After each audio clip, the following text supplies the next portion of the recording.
ಗೋಡ high ಮೈದಾನ high. ರಾಜಕೀಯ ಮಾಡೋಣ ಅಲ್ಲಿ. ಇಲ್ಲ ಸಲ್ಲದ ಯಾವುದೋ ರಾಜಕಾರಣಕ್ಕೋಸ್ಕರ, ದ್ವೇಷಕ್ಕೋಸ್ಕರ, ಇನ್ಯಾರನ್ನೋ ಓಲೈಸಕ್ಕೋಸ್ಕರ ರಾಜಕಾರಣ ಮಾಡಬಾರದು. ಓಲೈಕೆ ರಾಜಕಾರಣ ಅದರಿಂದ ಲಾಭನೂ ಆಗಲ್ಲ, ನಷ್ಟನೇ ಜಾಸ್ತಿ ಆಗ್ತಕ್ಕಂಥದ್ದು ಅನ್ನೋದನ್ನ ಅರ್ಥ ಮಾಡ್ಕೋಬೇಕು ಅಂತಕ್ಕಂಥ ಮಾತುಗಳನ್ನ ಹೇಳಲಿಕ್ಕೆ ಬಯಸ್ತಾ ಇದ್ದೇನೆ. ಅದರಿಂದ ಹೈಕೋರ್ಟ್, ಸುಪ್ರೀಂ ಕೋರ್ಟ್ ಕೂಡ ಒಪ್ಕೊಂಡಿದೆ. ಈಗ ಸುಪ್ರೀಂ ಕೋರ್ಟ್ನವ್ರು ಹೇಳಿದ್ರು, ಸಂವಿಧಾನದ ಪೀಠಿಕೆ ಓದ್ಕೊಂಡಿದ್ದೀರಾ ನೀವು ಅಂತ ಕೇಳಿದ್ರು. ಸಂವಿಧಾನದ ಪೀಠಿಕೆ ಏನಾದ್ರು ಓದ್ಕೊಂಡಿದ್ದೀರಪ್ಪ ನೀವು? ಸಂವಿಧಾನದ ಪೀಠಿಕೆ ಓದ್ಕೊಳ್ಳಿ.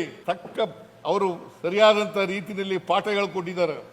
ನಮ್ಮ ದೇಶದಲ್ಲಿ ಅನೇಕ ಜಾತಿಗಳಿದ್ದಾವೆ, ಧರ್ಮಗಳಿದ್ದಾವೆ. ಅದಕ್ಕೋಸ್ಕರನೇ ವೈವಿಧ್ಯತೆಯಲ್ಲಿ ಏಕತೆಯನ್ನ ಸಾರಬೇಕು ಅಂತ ಹೇಳಿರ್ತಕ್ಕಂಥದ್ದು. ನಾವೆಲ್ಲರೂ ಕೂಡ ಭಾರತೀಯರು ಅಂತಕ್ಕಂಥ ಭಾವನೆ ಬಂದಾಗ ಮಾತ್ರ ಅದನ್ನ ಅರ್ಥ ಮಾಡ್ಕೊಳ್ಳಿಕ್ಕೆ ಆಗ್ತದೆ. ಇಲ್ಲದೆ ಹೋದರೆ ಸಂವಿಧಾನನೇ ಅರ್ಥ ಆಗಿಲ್ಲ ಅಂತಂದ್ರೆ, ಸಂವಿಧಾನಕ್ಕೆ ವಿರುದ್ಧವಾಗಿರ್ತಕ್ಕಂಥವ್ರು ಮಾತ್ರ ಸಂವಿಧಾನ ಅರ್ಥ ಆಗಿಲ್ಲ ಅಂತ ಹೇಳಿ ಹೇಳ್ತಕ್ಕಂಥದ್ದು, ಅಥವಾ ಸಂವಿಧಾನವನ್ನು ತಿರುಚಿ ಹೇಳ್ತಕ್ಕಂಥವ್ರು.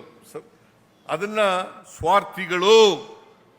ಸಂವಿಧಾನಕ್ಕೆ ಮಾಡ್ತಕ್ಕಂಥ ಅಪಚಾರ, ನಮ್ಮ ನಾಡಿಗೆ ಮಾಡ್ತಕ್ಕಂಥ ಅಪಚಾರ.